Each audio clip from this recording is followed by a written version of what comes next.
They forced their children to eat mold, insects, and dog food. Casey and Mary Cano had 6 children who they heavily abused. They would beat their children with belts and other objects starting as young as 3 months old. These beatings often resulted in bleeding and permanent scarring. Allegedly, one of the children were forced to wear the same diaper for 3 days straight as a form of punishment. The children were also denied any form of medical care, even for injuries. The couple also forced one of their children, who was under the age of 13, to witness inappropriate acts. They also frequently denied their children of any food, not letting them eat. They would force their children to eat mold, insects, dog food, and grass to survive. The couple was arrested in late March of 2026 but have not been sentenced yet. They are currently out on bond awaiting their next court appearance. Some people should just never be allowed near children, and I have no idea why they're out on bond, and I honestly wish they weren't. But what do you guys think about this case?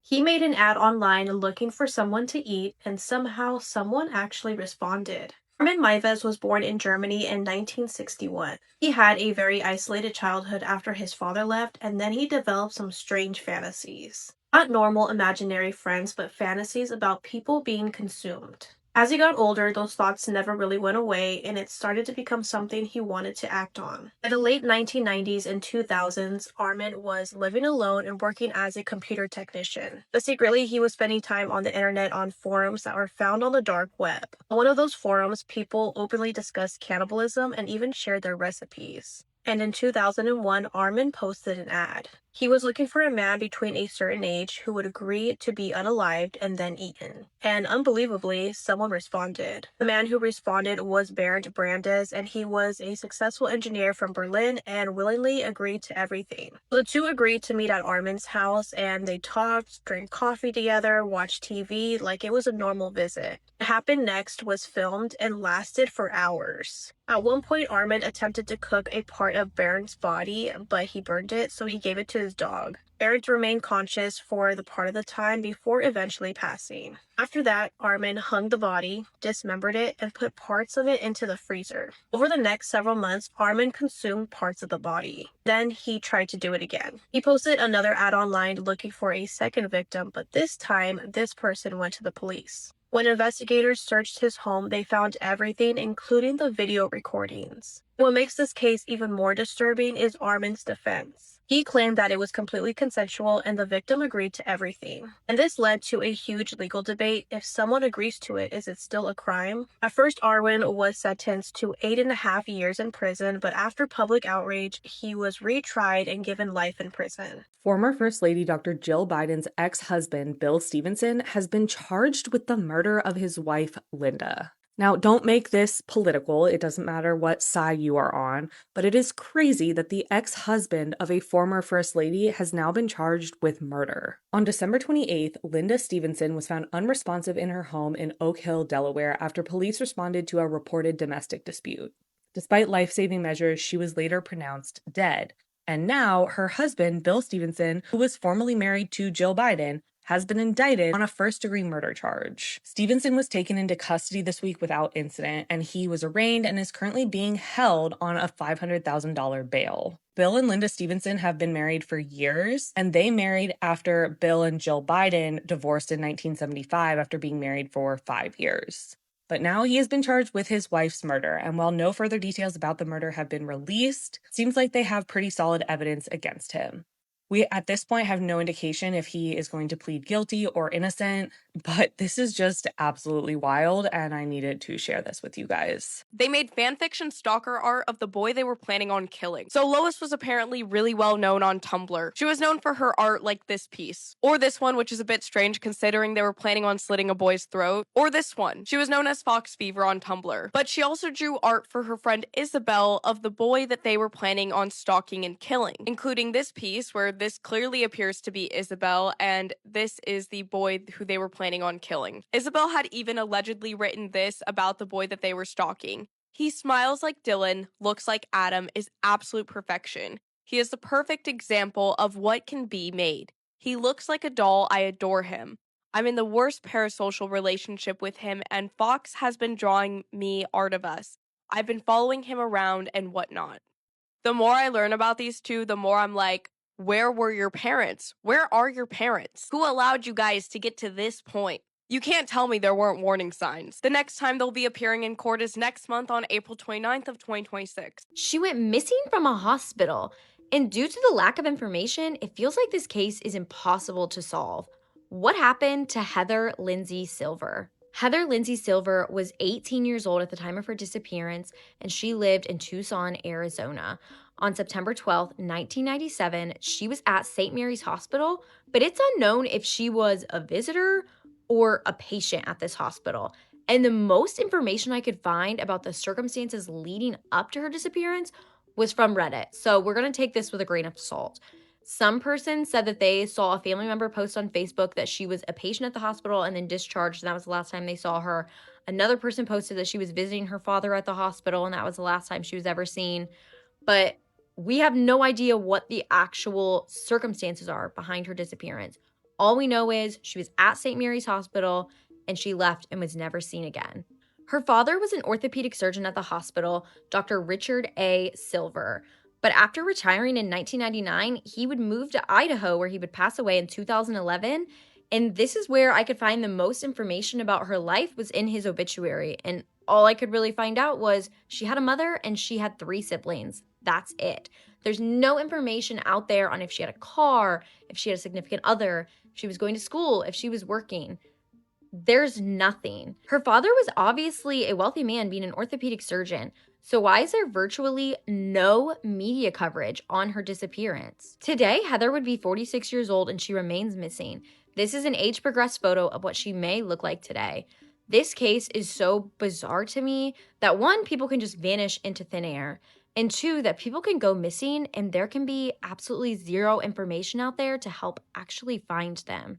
3 people were found dead at a home in Crete Township, Illinois on Monday, March 23rd, 2026. Authorities said that they were called to perform a welfare check at a residence on the 3400th block of East Norway Trail following reports of gunfire. When officers arrived on scene, they found the body of 32-year-old Jacob Lambert, who was killed along with his parents, 54-year-old Stacy Ford and 55-year-old Patrick Ford. Lambert's body was said to have been found in a car in the driveway, while his parents were found inside the home near the front door. All of them suffered GSWs to their bodies. After a swift but thorough investigation was conducted, authorities were linked to this woman right here, 30-year-old Jenna Strobel of St. John. They ended up going to her residence and arresting her. They charged her with multiple counts of first-degree murder. Investigators say that Jenna had an on-again, off-again romantic relationship with Jacob Lambert, and the two had children together. They believe that the killings may be connected to a hostile or failing relationship. Police did say that they ended up recovering a firearm at Jenna's residence that matches the weapon that was used to take the family's life. She also reportedly made statements after she was in custody that incriminate herself. Authorities say that they will be extraditing her back to Illinois, where she is expected to face all of these charges. How you can take the life of your children's father is beyond me. Now they don't have a mother, and now they don't have a father. Devastating. If she is convicted of the current charges she's facing, she's looking at spending the rest of her life behind bars. He reached down a little girl's shirt and groped her while she was sleeping. 34-year-old Javed Enimdar took a seat next to a 12-year-old girl on a plane. While this girl was asleep, she felt something warm in her shirt and instantly woke up. Javed had his hand inside this poor 12-year-old girl's shirt and was groping her chest. She screamed at him to get off of her multiple times, but he would not stop no matter what. The girl finally got up and alerted a flight attendant about what was going on. The flight attendant informed the captain to make an emergency stop. During the emergency stop, police questioned Javed, and he said that he was half asleep and he must have thought that the little girl was his wife. He also said that he would never touch a little girl because he has a 7-year-old daughter of his own. Javed was sentenced to 21 months in prison. What's crazy to me is that witnesses on the plane said that they saw that Javed wasn't half asleep while he was touching the girl. He was fully awake. My question is, if they saw it happen, why didn't they do anything? It honestly disgusts me. But what do you guys think about this case? She held a Glock to the back of his head for 8 minutes while she gave him a massage. This is 30-year-old Jenna Strobel, who online seemed like a very normal mom, constantly posting updated photos of her kids, things about their birthday parties, but just last week she committed a triple homicide and has now been charged with 9 counts of murder. You see, Jenna had an on and off relationship with the father of her children, 32-year-old Jacob Lambert. They had lived together for a period of time and they have a 3 and a 4-year-old. And recently they hadn't been living together, but they were still co-parenting and occasionally meeting up for intimacy. But according to Jenna, they mostly just did small talk. And on March 22nd, she asked if he wanted to hang out, to which he responded yes. So she picked him up in her car between 11 and 11:30 p.m., and they went on a drive before pulling over. She told him that she had a surprise for him because apparently he had been complaining that his back was hurting, so she brought a massage gun and told him to recline the passenger seat back, turn around, and lay on his stomach so that way his back would be exposed to where the windshield was. About 15 minutes into the 20-minute massage, she ended up subtly pulling out a Glock from under the passenger seat and held it to the back of his head while she continued the massage. Eventually, she would pull the trigger. But after that, Jenna was not done. She then went to the house where his mother and his stepfather lived, and she shot them both in the first level of their home. Jenna apparently told her own sister what she had done, and then her sister called the authorities. On the 23rd, the authorities found Jacob's body and the bodies of his mother and stepfather, Stacy Ford and Patrick Ford. By the time the police were notified, Jenna was already back at her home in Indiana with her 2 children and her own parents inside of her home. When officers arrived, she reportedly walked out of her home with a bag that she handed the officers, and this bag consisted of the Glock and a silencer. When authorities asked if initially her intention was to repair the relationship and try to have them get back together, she said no. That night, she had the intention of doing what she did. In custody, Jenna did not provide a clear motive for killing Lambert and his parents other than generally not liking them. The specifics are that she said that she did not like the way that Jacob spoke to the children and that he had showered with a toddler, and that people took naps with the children and that his parents were overbearing and that his mother was snarky. But Jenna also mentioned that she had considered killing her own parents as well, but that she couldn't go through with it. And although she may look like Mother of the Year on Facebook, she also said that she did not have any connection to her own children and that she had voluntarily given custody to Jacob until recently. I just cannot get the image out of my head that admitted child unaliver Tanner Horner was living in with his fiancée. Just behind this shed, investigators discovered clothing belonging to 7-year-old Athena Strand, and they were the clothes she was wearing that fateful November day when Tanner Horner, a FedEx delivery driver, not only delivered a Christmas present to her home, but abducted, did unspeakable things to her, unalived her, and then discarded her body like trash. This shed was located on a property just steps away from the home that his mother and grandmother shared. He lived in this shed with his fiancée and said that the shed was infested with brown recluse spiders. Tanner and his fiancée had a young son, but he told investigators the child went to go live with her parents and was not living in the shed with them, but he told so many lies during his investigation, who knows if that's true. Just behind this shed, in a trash pile in some grass, investigators discovered Athena's jeans, her panties, a sock, and then another sock tucked inside her jeans.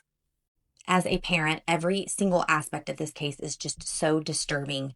From the fake personality that Tanner refers to as Zero, who he claims is responsible for the crimes against Athena, to the crime scene image where it shows Athena and some of her final moments inside of his FedEx delivery van, to this image that you see here of the living conditions that Tanner had created in this shed. To little Athena, he was just a stranger, and it just makes me so incredibly sad that their worlds collided that day.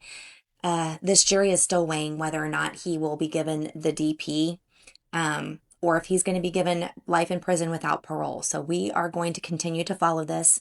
If you haven't already, give us a follow not only here, but over on FB.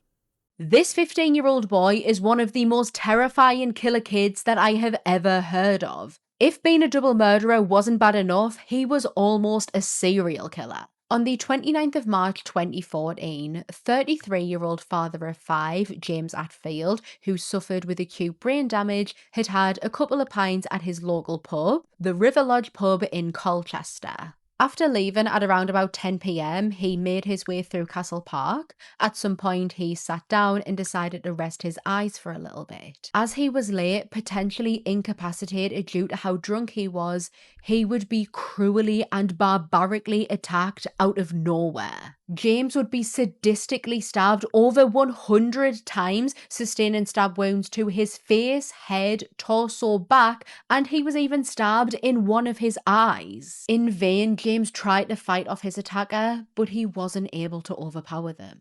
At around about 5:45 in the morning, now the next day, a person who was walking through Castle Park would discover James lay in a pool of his own blood and immediately called for help. James Atfield would sadly succumb to his injuries as the paramedics desperately tried to save him. His post-mortem would take 8.5 hours to complete due to the vast amount of injuries that he had sustained from this brutal murder. It was here that defensive wounds were found all along his arms and his hands, which proved that he had fought for his life. Police quickly cordoned off the area nearby where James was discovered, and immediately they began searching, looking for any sort of evidence or anything that would lead them to the killer. A 38-year-old man would be arrested and then questioned, however he would be released without charge. When the police spoke about James's murder, they would describe it as too gruesome to describe.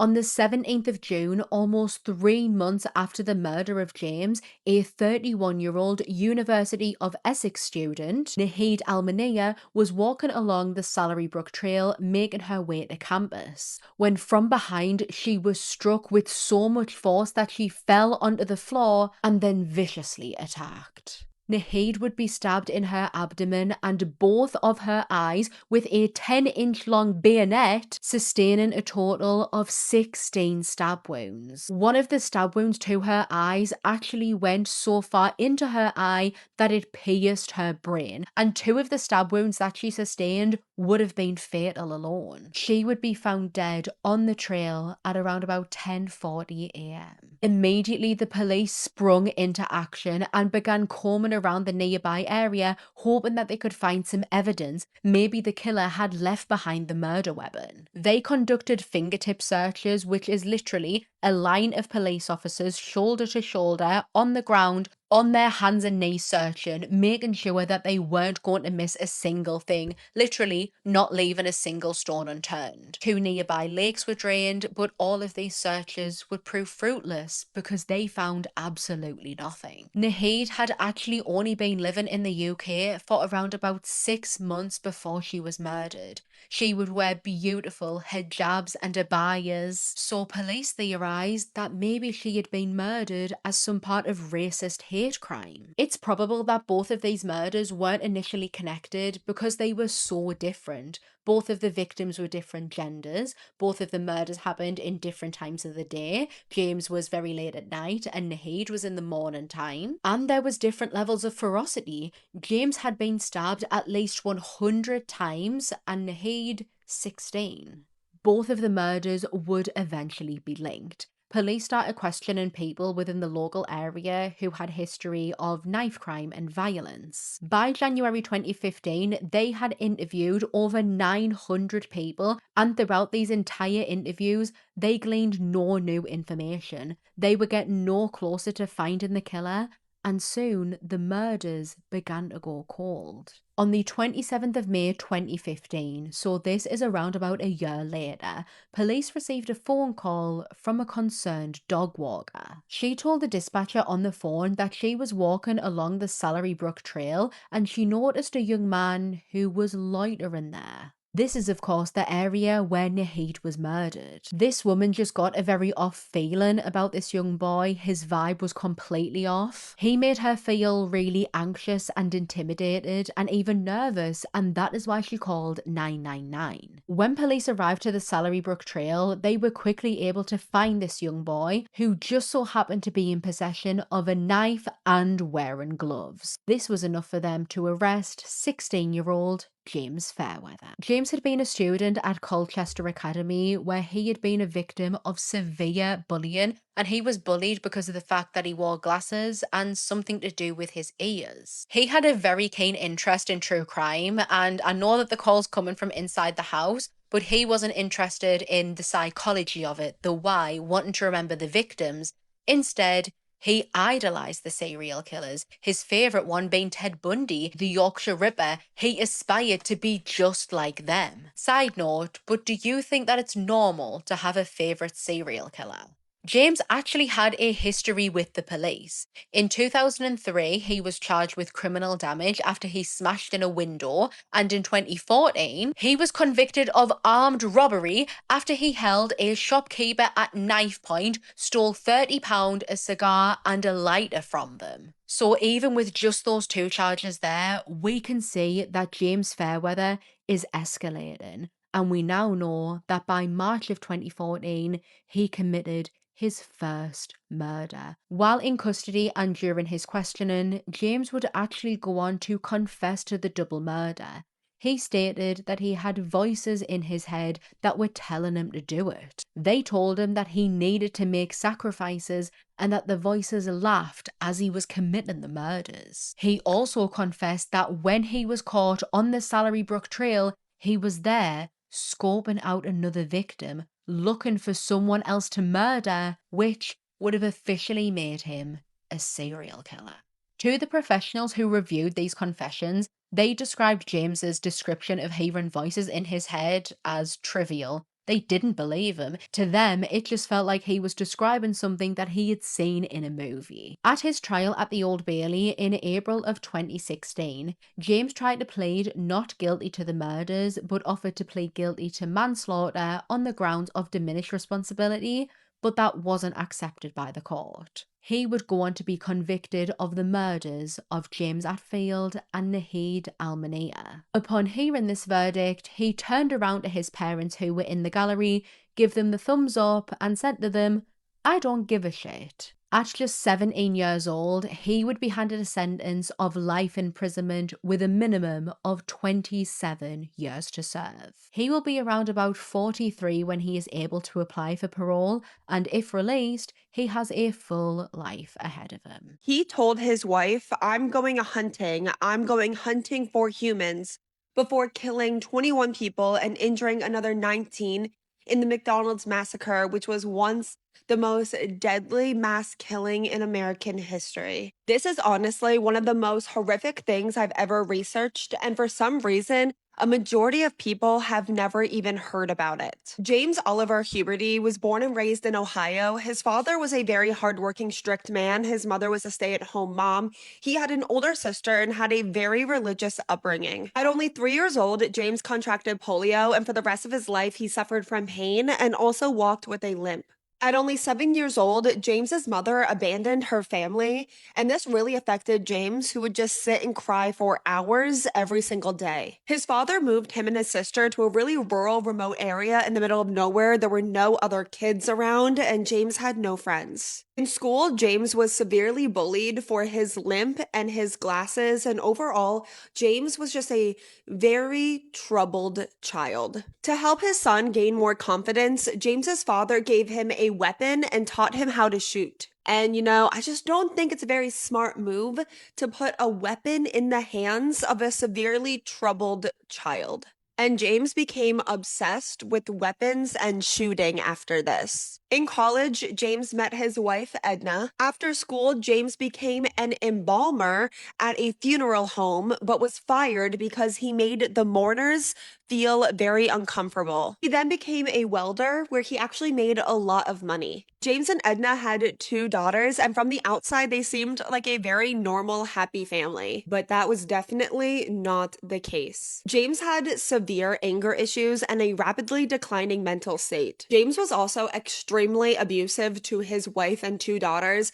physically, emotionally, you name it. Sometimes he would even hold knives up to their throat, and they all truly feared for their lives. lives. And I'm about to talk about animals for a second. Once a neighbor told James that James's dog was like chewing on some of his property and kind of destroyed it.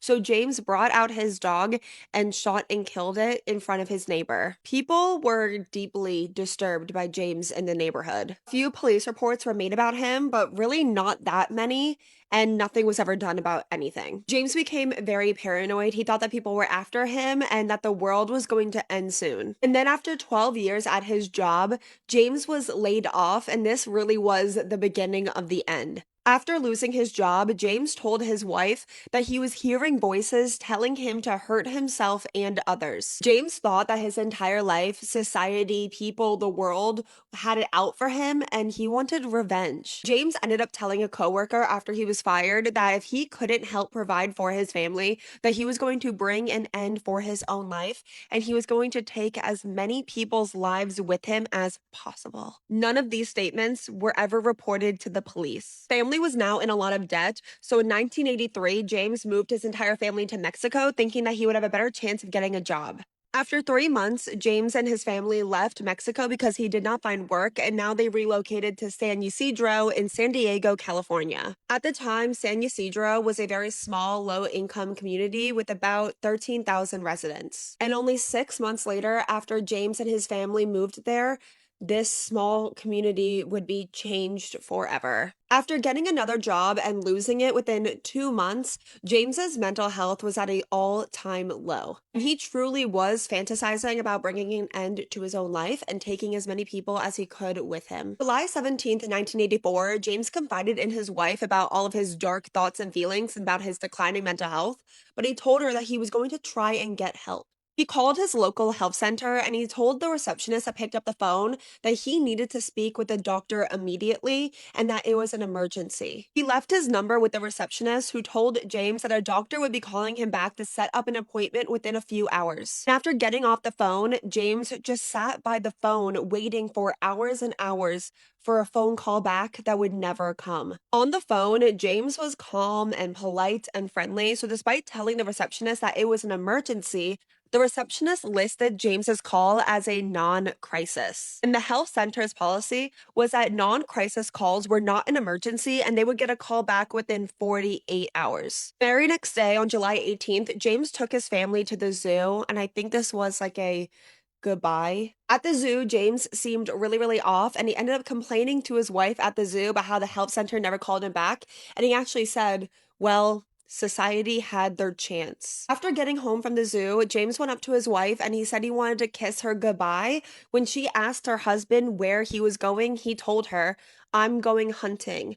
I'm going hunting for humans. He then smiled, gave his wife 2 thumbs up, and then left. On his way out the door, he grabbed all of his weapons. He then told his daughters that he was leaving and he was not coming back. No one in James's family tried to stop him, asked him what he was doing, or called the cops. Around 4 p.m., James arrived at his local McDonald's. It was very busy, mostly filled with teenagers and families with very young children. The second he got inside the McDonald's, James screamed at everyone to get down on the ground. He then shot out all the windows, and then for 77 minutes, James shot and killed. He opened fire on anyone he saw in or outside of the McDonald's. Entire families were killed hiding under tables.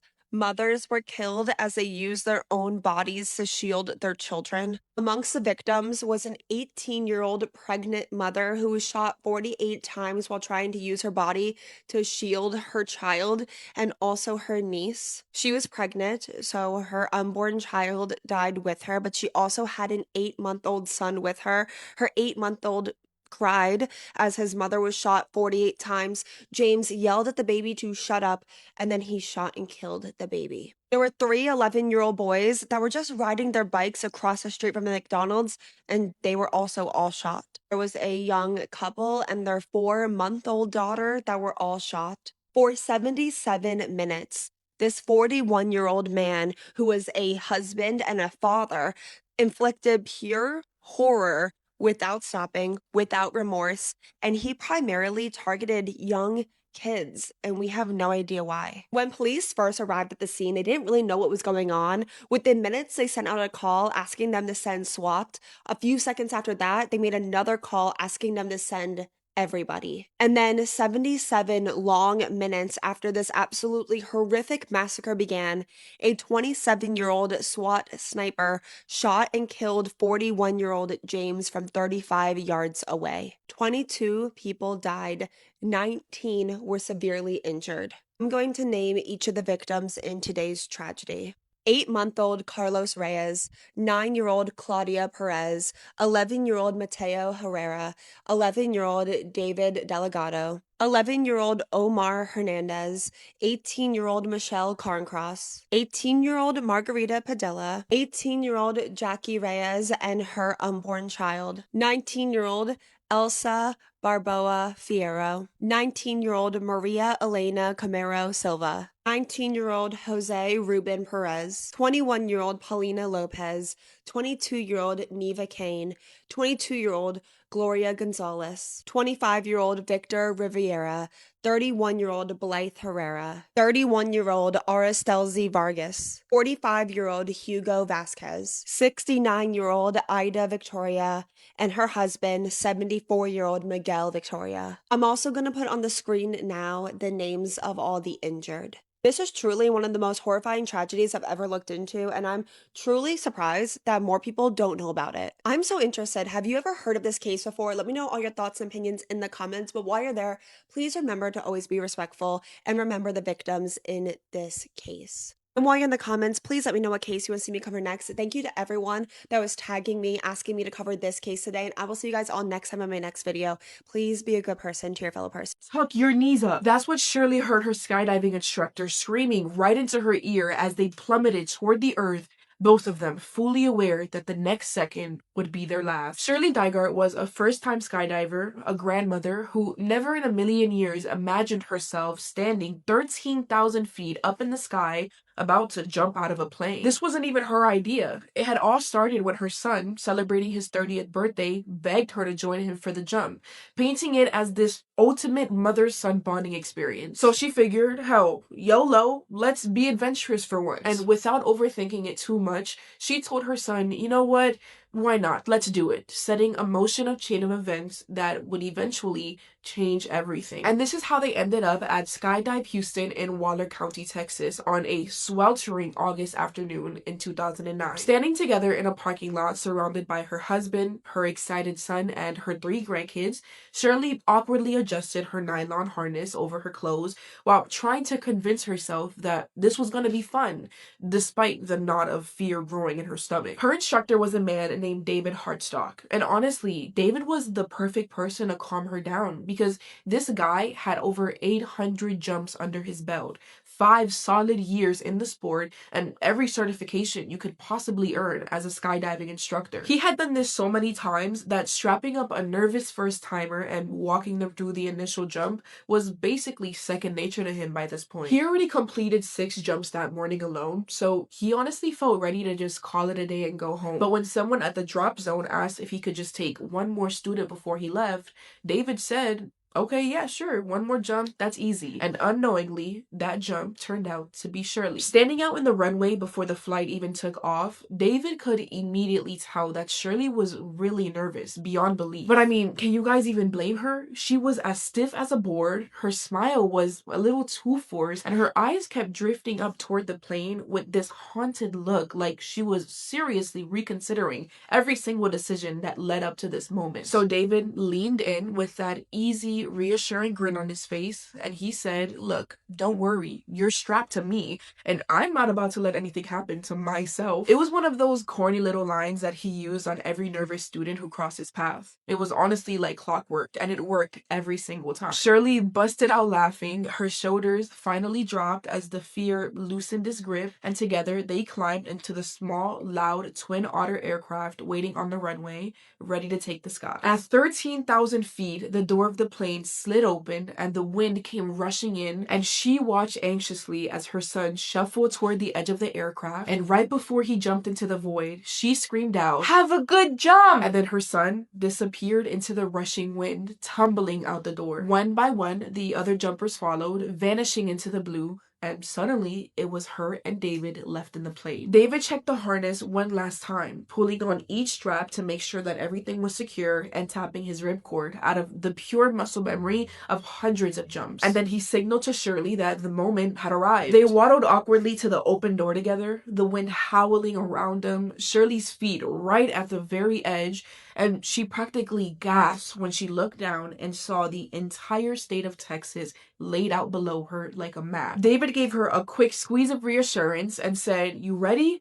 And Shirley, absolutely terrified out of her mind, took a long, shaky inhale, and then she nodded yes. 1, 2, 3, jump! They tumbled out into the open sky, and the earth rushing up toward them at over 120 miles per hour in that incredible free fall rush. And for about 30 seconds, everything felt absolutely perfect, like pure magic just unfolding in front of them. It was utterly surreal, and Shirley relaxed into it completely as waves of dopamine coursed through her body, washing away the last remnants of fear and leaving her with this exhilarated feeling that she had never known. David guided them through these gentle 360 turns so that Shirley could take in this breathtaking view of patchwork fields, winding roads, the distant towns stretching out below them, and the whole thing just felt magical and safe and completely controlled. Like David had done this thousands of times and nothing in the world could go wrong. Then David glanced at his altimeter and it read 5,000 feet, which meant that it was time to deploy the parachute and bring them back to a gentler descent. And so he reached back confidently and pulled the ripcord the same way he'd pulled it hundreds of times before, fully expecting to feel that familiar hard deceleration as the canopy filled with air and slowed their fall. But instead, he felt a violent snapping jerk that rattled through their bodies. And then he heard a sound that made his stomach drop straight to the floor. A loud, sharp pop, like fabric ripping under impossible strain. And before either of them could even process what that ominous noise meant, the earth below them started spinning wildly around their vision. The main chute had tangled in its own lines and failed to open the way it was supposed to. Instead, it was now just a useless, flapping sail that only dragged their bodies into this vicious downward spiral known in skydiving as the death spin. And that name, as David knew all too well from his years of experience, was not some dramatic nickname. It was exactly what it sounded like. Guaranteed death. Scared completely out of her mind, Shirley started screaming in this raw confusion and sheer terror, her voice piercing through the wind as David fought with everything he had to stay calm and regain some semblance of control over their plummeting bodies. But the spinning was so brutal and relentless that David could feel the edges of his vision going gray, a sign that he was on the verge of blacking out from the forces ripping through his body. And he knew that if he lost consciousness for even a moment, there would be no one left to pull the reserve parachute, and they would slam straight into the ground at over 100 miles per hour with zero chance of walking away. And so, still wildly spinning out of control with the altimeter ticking down mercilessly on his wrist, David desperately reached for his emergency knife to try and cut away the tangled main chute. He had to do this first. Otherwise, when he pulled the reserve, it would just get swallowed up into the same knotted mess. But as he tried to pull it free, he discovered that the knife was hopelessly tangled in the cords of the malfunctioning parachute itself. And now, no matter how hard he clawed at it and strained at it with everything he had,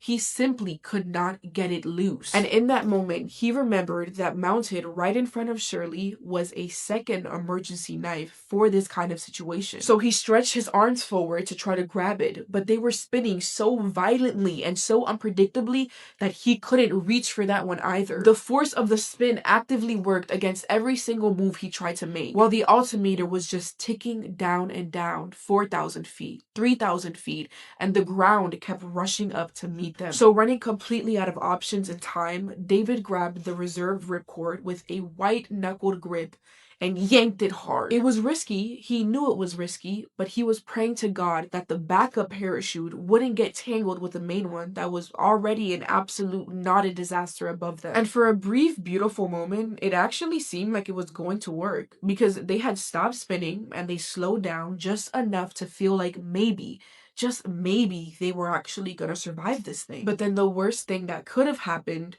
happened. The main parachute, which had been nothing but a useless tangle of fabric and cords just moments before, suddenly caught a gust of full air and fully opened. Now they had 2 parachutes deployed at the same time, and this created a horrifying scenario where both parachutes were pulling them completely opposite directions. Their bodies were being dragged violently left and right through the sky as they descended full speed towards the ground. And within seconds, David and Shirley could feel their heads rotating downward, pointing straight at the earth. This was worse than before, and David knew it immediately because the position they were in is now called a down plane. They were now diving headfirst towards the ground at full speed. And if their chances of surviving were almost zero before, they had just become something that doesn't even have a number. David, seeing just how close they were to the ground now, about 2,000 feet and closing in fast, he pulled on every available line in the parachute with the very last bit of strength that he had left in his body. And somehow, he managed to pull them out of that nosedive. But then David does something that honestly made me emotional when I found out about it. And I say a little emotional, but I was quite literally bawling my eyes out. After pulling them out of that nosedive, David looked down and realized that they were about 1,500 feet from the ground. And with no more time, no more moves, no more options, they were about to crash, and there was no other outcome left. As he stared down at certain death rushing up to meet them, his mind flashed not to his own life or his own regrets, but to Shirley's son standing somewhere far below watching this unfold in helpless terror, to her devoted husband waiting anxiously on the ground, and to her 3 innocent grandchildren who had come out here expecting a full day of cheers and excitement with absolutely no idea as to what they were about to witness. And he just couldn't bear the thought of them having to witness Shirley losing her life right before their eyes. So as they dove closer and closer to the ground, David made a decision. If they were both going to die anyways, why not give Shirley the highest possible chance of surviving? So in a final, desperate act of heroism, he rotated his body along with Shirley's body with everything that he could muster, so that now he is underneath her and Shirley was on top of him. His plan was that when they hit the ground, since he was at the bottom, he would be the one to absorb the full force of the hit. And that's when he screamed at the top of his lungs over the roar of the wind, "Tuck your knees up!" Shirley, confused beyond words, sobbing uncontrollably and utterly terrified out of her wits, listened to exactly what he said without question or hesitation. She tucked her knees up tight against her chest, just as David instructed, completely unaware that what he was doing was sacrificing his own body to shield hers from the catastrophic collision they're about to have with Earth. And then just seconds after, they hit the ground with this bone-rattling crash that echoed through the field, a sound so loud it could be heard from a quarter mile away. Shirley's family came sprinting over in total panic, faces pale and eyes wide because they knew just from that noise alone that this was bad. This was really bad. The kind of bad that people won't just get up from. And what they found when they reached the crash site were 2 bodies tangled in nylon, limbs twisted unnaturally, and David and Shirley looking completely gone. But then one of the bodies started moving. It was faint, barely there, but moving. It was Shirley, still breathing. But they had to act fast. Paramedics rushed both of them to the hospital, and Shirley had multiple fractured vertebrae and internal injuries, but she miraculously survived, and her injuries, though severe, were nowhere near as bad as David's. 3 days after the crash, Shirley and her family received devastating news. David had died from his injuries. But then hours later, another call came in. David was alive, but he was paralyzed from the neck down. He had died 3 times while doctors desperately try to bring him to life, and each time they somehow managed to. When Shirley had finally recovered enough to visit him, she walked into that ICU and saw David in his wheelchair, his body still tubes and wires running everywhere, and they just fell into tears. And she walked up and wrapped his arms around him and whispered, "I love you, Dave." And to this day, they remain friends. Wow, guys. Okay, I needed a story with a happy ending, but why am I still crying? When push comes to shove, I genuinely hope that you have a Dave in your life. I love you guys. I will see you in my next video. Mwah. Group hug. After being caught sexually assaulting a 16-year-old boy while he was heavily drunk, Misty Roberts tried to get her son to fight the 16-year-old boy, his own friend. If you don't already know, this is the former mayor of DeRidder, Louisiana. And when she threw a pool party for her 16-year-old son, she got incredibly drunk. She was providing alcohol to minors. And one of the boys, the victim in this case, had shown up late to the party, and he started drinking to try to catch up with everyone else. Apparently, Misty had been drinking since 3 p.m. that day. So the boy got pretty drunk pretty quickly. He went outside to try to cool off. He was in his jacket, he had his hat on, and Misty came outside and started flirting with him. Mind you, she is 43 years old, 2 kids. One of them, her son, is that boy's age. So the boy did not immediately assume that she was flirting with him, because why would she? But she asked them to take pictures together. She took 2 pretty racy photos with him. And then after that, she kissed him and led him upstairs. Misty apparently told the boy that he knew what he was doing, and then once they got upstairs, asked him why he chose her. He had apparently said that it was because she was flirting with him, and then she proceeded to take off her clothes, and the 2 of them got intimate. But the 16-year-old said on the stand today that the entire time he felt very dizzy because he was very drunk, his eyes were closed, and he said he wasn't exactly aware of what was happening until afterwards. He said that he recalled seeing a phone through the window, which does line up with the son's story of peering through the window with a phone and taking a video of the 2 of them together. Afterwards, Misty had apparently sat on his lap, to which he told her to please get off because he was very dizzy at that point. Misty allegedly told him to go back downstairs and tell everyone that she had just brought him upstairs to cool off with the flirting. Misty's son was absolutely livid with his mom, and understandably so. But she then responded like a literal child, saying, "Go fight him. He's the one who did it." You hear that? A full grown-ass woman pretending that she didn't come on to a 16-year-old and that a boy with an undeveloped brain and with alcohol in his system came on to her, encouraging her son to physically fight his friend. Misty's nephew, who was also at the party that night and was also around that age range, heard and saw everything that happened and also removed a gun from the house that night, apparently because afterwards Misty threatened to off herself. The victim's testimony today also corroborated that that happened and said that he saw the nephew remove the gun from the house. And to those of you who have said things like "lucky kid" on previous videos on this topic, he does not feel lucky. He feels like a victim. He lost his girlfriend over this. He was afraid of being judged over this, and today he was brave enough to take a stand against the woman who took advantage of him. Just over a year ago, a man in Hawaii attempted to murder his wife by pushing her off a cliff and then bashing her head in with a rock. Now he is on trial for the attempted murder, and she testified against him, as did his son. Nuclear engineer Ariel Koenig and anesthesiologist Gerhard Koenig married in 2018 and had 2 kids born in 2020 and 2023. In 2023, the family moved to Maui, but unfortunately, the couple was having a rough few months in their relationship in the wake of what Ariel later acknowledged was an emotional affair with a coworker. In late 2024, she became close with a male coworker, sending him flirty texts and then deleting them so her husband wouldn't see them. When her husband found out in December 2024, he was angry and upset, according to Ariel, and he started looking through her phone almost every day. They ended up going to couples counseling for several months as they tried to fix their relationship, and things seemed to be on the upswing by March 2025. They planned a trip to Maui to celebrate Ariel's birthday, and they arrived to Oahu on March 23, 2025, went to a spa, and had dinner. The following morning, Gerhardt gave Ariel a loving birthday card in which he wrote, "Happy birthday, angel face. There isn't an obstacle in this world too hard for me to fight through for you." That day, the couple planned to go on a hike and then made a dinner reservation for that night.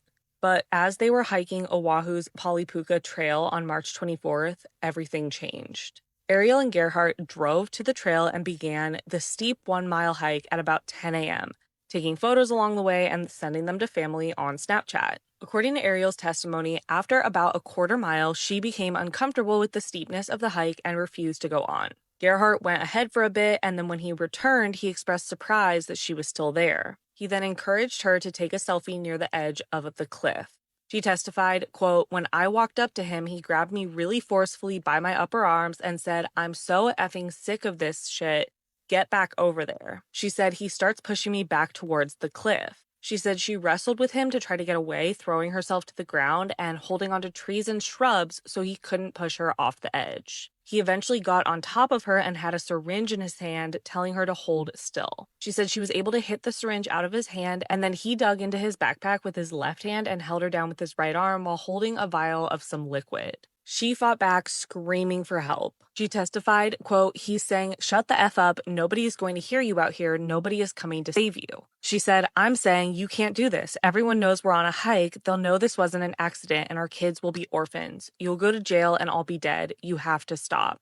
And then she said he was replying, 'You're done. We don't need you anymore.' Then repeatedly bashed her in the head with a rock as many as 10 times, leaving her with a portion of her scalp where hair no longer grows. She kept screaming, and finally she heard a woman tell her, 'We're here and we're calling 911. She testified, quote, "He froze and knelt back away from me. I crawled away really slowly." Thankfully, 2 women who were on the trail had heard her screaming, and they approached her, got Gerhardt to run off, and then called police. They started helping her down the trail, and police body cam footage shows her bloodied face as they helped her down. Meanwhile, Gerhardt fled and allegedly called his 19-year-old son on FaceTime, and while covered in blood, confessed that he tried to kill Ariel because he believed she had been cheating on him for months. The Koenig's son, Emil, testified at the trial this week. 19-year-old Emil testified that his father called him via FaceTime and told him that his mother was cheating on him and that he had tried to kill her. He also said he planned to take his own life. Emil testified his father told him that, quote, he would not be making it back to Maui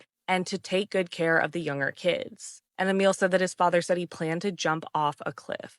After this, Gerhardt remained hidden for the rest of the day, but by that evening, he was apprehended and arrested, being charged with attempted second-degree murder. In April 2025, less than a month later, he was indicted on the charges by a grand jury, and he has pleaded not guilty, so he is now on trial. The prosecution has laid out the trial of Gerhardt premeditating the murder of his wife, wanting to kill her out of jealousy. Testifying witnesses for the prosecution included Ariel, the women who helped her, and their son Emil. The defense, on the other hand, claims Ariel was the initial aggressor and that Gerhardt acted in self-defense. Their evidence includes that the witnesses didn't see the full attack and that her injuries ended up not being fatal. They're also alleging that Ariel is making false statements in an attempt to get their children and money in their divorce, because after the attack, she filed for divorce, and she moved over $100,000 from their joint bank account to her personal account to pay their mortgage, car, credit card bill, childcare, etc.